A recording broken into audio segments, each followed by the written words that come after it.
Je bénirai l'Éternel en tout temps. Ses louanges seront toujours dans ma bouche. Oh, j'aime qu'on ait un problème. Et puis qu'elle est content comme ça. Ah, m'pas caché, Dieu. Depuis m'commence li Bible moi chaque jour, m'senti charge problème moi yo sorti sous dôme.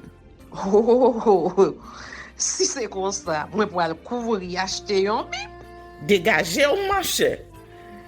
Mais en attendant, ou qu'attendez radio télévision d'espoir? Radio Vision d'Espoir. Oh, moi t'attendais une annonce comme ça, oui. Mais qui ça a te dit? Lecture de la Bible en un an.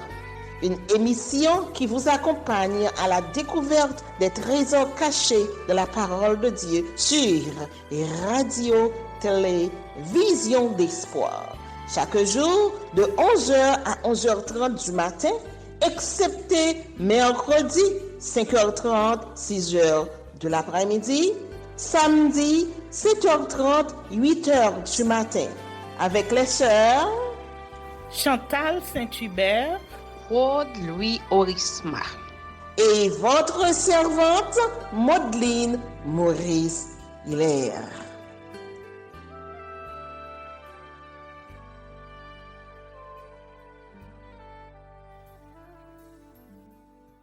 Saint-Esprit de Dieu, fais-nous la grâce de jouir de ta présence durant cette lecture qui enseigne, convainc, corrige, instruit et qui sauve.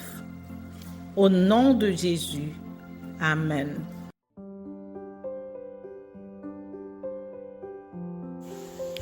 Deux Chroniques, chapitre 24. Joas, roi de Juda, le temple réparé. Joas avait 7 ans lorsqu'il devint roi, et il régna 40 ans à Jérusalem. Sa mère s'appelait Psibja de Beersheba. Joas fit ce qui est droit aux yeux de l'Éternel pendant toute la vie du sacrificateur Jéhojada. Jéhojada prit pour Joas 2 femmes, et Joas engendra des fils et des filles. Après cela, Joas eut la pensée de réparer la maison de l'Éternel. Il assembla les sacrificateurs et les Lévites et leur dit: Allez par les villes de Juda, et vous recueillerez dans tout Israël de l'argent chaque année pour réparer la maison de votre Dieu, et mettez à cette affaire de l'empressement. Mais les Lévites ne se hâtèrent point. Le roi appela Jéhojada, le souverain sacrificateur, et lui dit: Pourquoi n'as-tu pas veillé à ce que les Lévites apportassent de Juda et de Jérusalem l'impôt ordonné par Moïse, serviteur de l'Éternel, et mis sur l'assemblée d'Israël pour la tente du témoignage? Car l'impie, Athali et ses fils ont ravagé la maison de Dieu et fait servir pour les Baals toutes les choses consacrées à la maison de l'Éternel. Alors le roi ordonna qu'on fît un coffre et qu'on le plaça à la porte de la maison de l'Éternel en dehors. Et l'on publia dans Juda et dans Jérusalem qu'on apporta à l'Éternel l'impôt mis par Moïse, serviteur de l'Éternel, sur Israël dans le désert. Tous les chefs et tout le peuple s'en réjouirent, et l'on apporta et jeta dans le coffre tout ce qu'on avait à payer.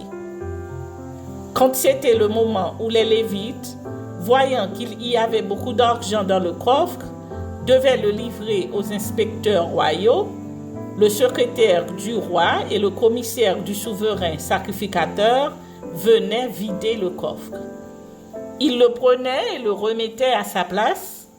Ils faisaient ainsi journellement et ils recueillirent de l'argent en abondance. Le roi et Jéhojada le donnaient à ceux qui étaient chargés de faire exécuter l'ouvrage dans la maison de l'Éternel et qui prenait à gage des tailleurs de pierre et des charpentiers pour réparer la maison de l'Éternel, et aussi des ouvriers en fer ou en airain pour réparer la maison de l'Éternel. Ceux qui étaient chargés de l'ouvrage travaillèrent et les réparations s'exécutèrent par leurs soins. Ils remirent en état la maison de Dieu et la consolidèrent.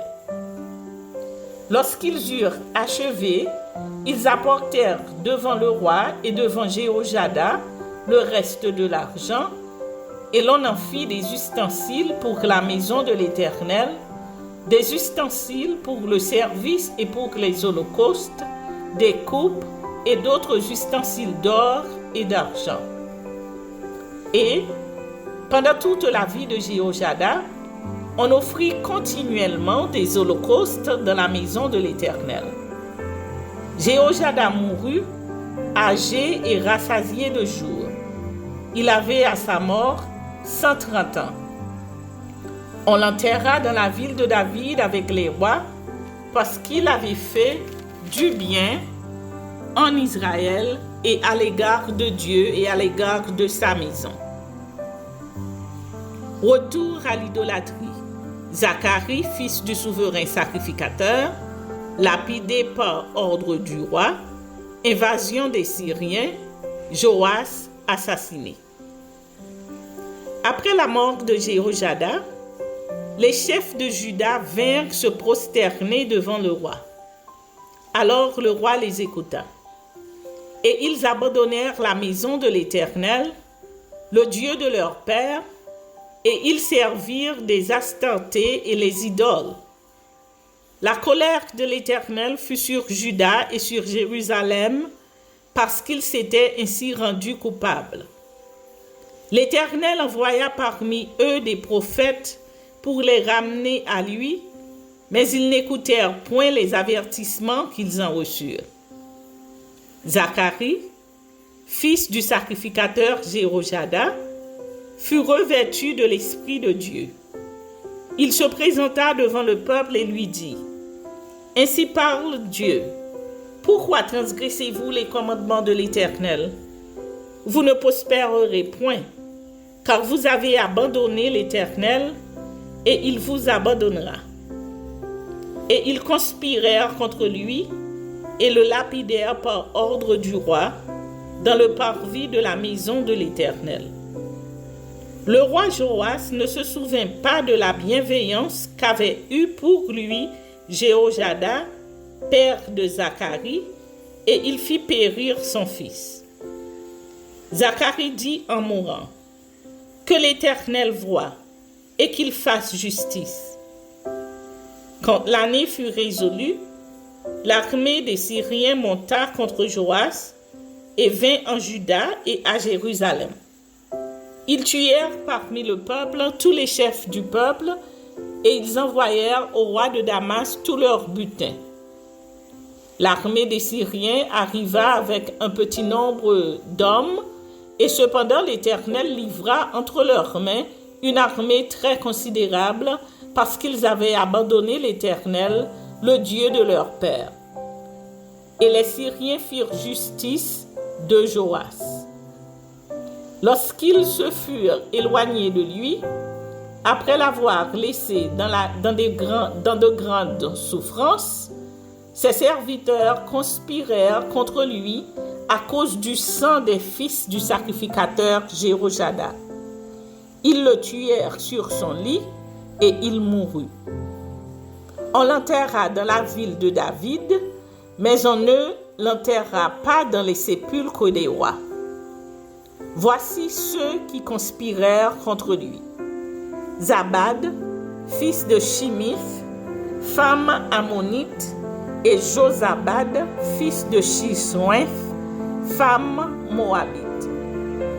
Pour ce qui concerne ses fils, le grand nombre de prophéties dont il fut l'objet et les réparations faites à la maison de Dieu, cela est écrit dans les mémoires sur le livre des rois. Amatsia, son fils, régna à sa place.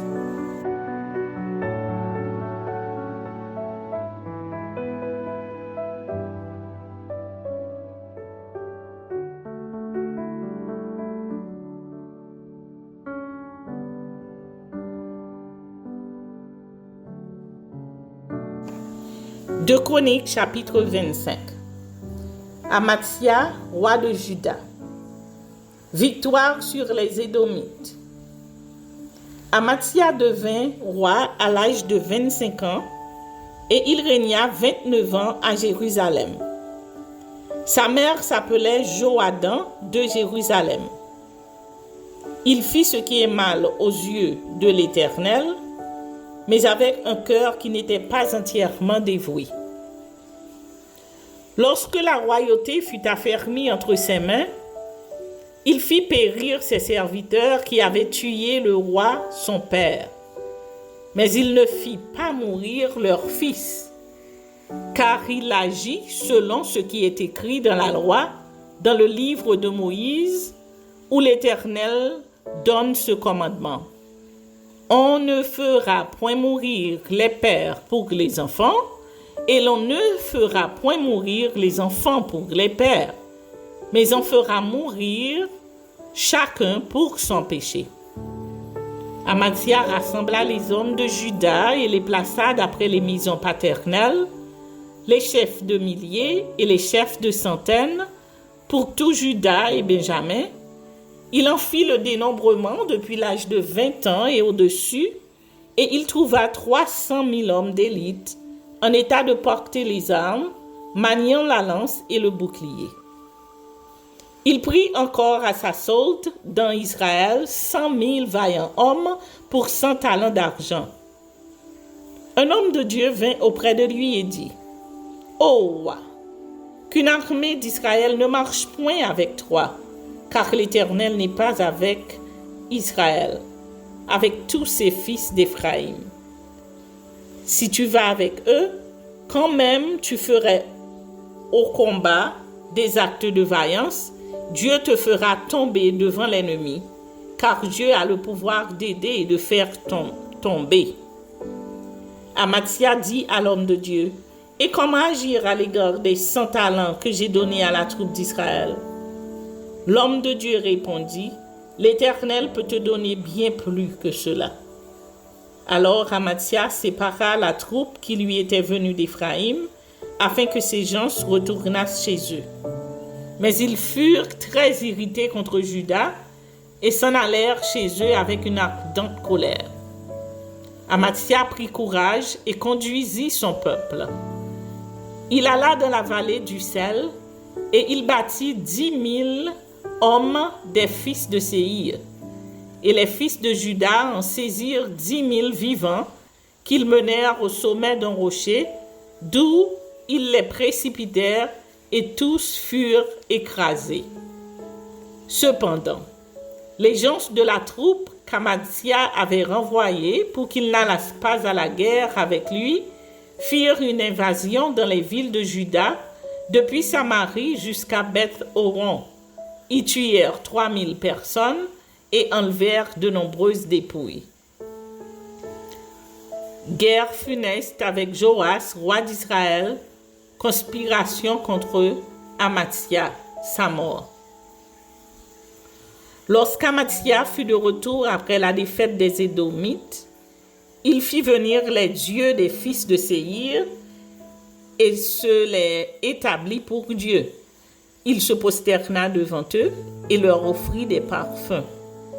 Alors la colère de l'Éternel s'enflamma contre Amatsia, et il envoya vers lui un prophète qui lui dit: « Pourquoi as-tu recherché les dieux de ce peuple quand ils n'ont pu délivrer leur peuple de ta main ?» Comme il parlait, Amatsia lui dit: « Est-ce que nous t'avons fait conseiller du roi? Retire-toi. Pourquoi veux-tu qu'on te frappe ?» Le prophète se retira en disant: « Je sais que Dieu a résolu de te détruire parce que tu as fait cela et que tu n'as pas écouté mon conseil. » Après s'être consulté, Amatsia, roi de Juda, envoya dire à Joas, fils de Joachakaz, fils de Jéhu, roi d'Israël: « Viens, voyons-nous en face. » Et Joas, roi d'Israël, fit dire à Amatsia, roi de Juda: « L'épine du Liban envoya dire au cèdre du Liban: « Donne ta fille pour femme à mon fils. » et les bêtes sauvages qui sont au Liban passèrent et foulèrent l'épine. Tu as battu les Édomites. Penses-tu et ton cœur s'élève pour te glorifier? Reste maintenant chez toi. Pourquoi t'engager dans une malheureuse entreprise qui amènerait la ruine et celle de Juda? Mais Amathia ne l'écouta pas, car Dieu avait résolu de les livrer entre les mains de l'ennemi, parce qu'ils avaient recherché les dieux d'Édom. Et Joas, roi d'Israël, monta, et ils se virent en face, lui et Amathia, roi de Juda, à Beth-Shemesh, qui est à Juda. Juda fut battu par Israël, et chacun s'enfuit dans sa tente. Joas, roi d'Israël, prit à Beth-Shemesh Amathia, roi de Juda, fils de Joas, fils de Joachaz. Il l'emmena à Jérusalem et il fit une brèche de 400 coudées dans la muraille de Jérusalem, depuis la porte d'Éphraïm jusqu'à la porte de l'angle. Il prit tout l'or et l'argent et tous les vases qui se trouvaient dans la maison de Dieu, chez Obed-Édom, et les trésors de la maison du roi. Il prit aussi des otages et il retourna à Samarie. Amathia, fils de Joas, roi de Juda, vécut 15 ans après la mort de Joas, fils de Joachaz, roi d'Israël. Le reste des actions d'Amathia, les premières et les dernières, cela n'est-il pas écrit dans le livre des rois de Juda et d'Israël? Depuis qu'Amathia se fut détourné de l'Éternel, il se forma contre lui une conspiration à Jérusalem et il s'enfuit à Lachis. Mais on le poursuivit à Lachis et on le fit mourir. On le transporta sur des chevaux et on l'enterra avec ses pères dans la ville de Juda.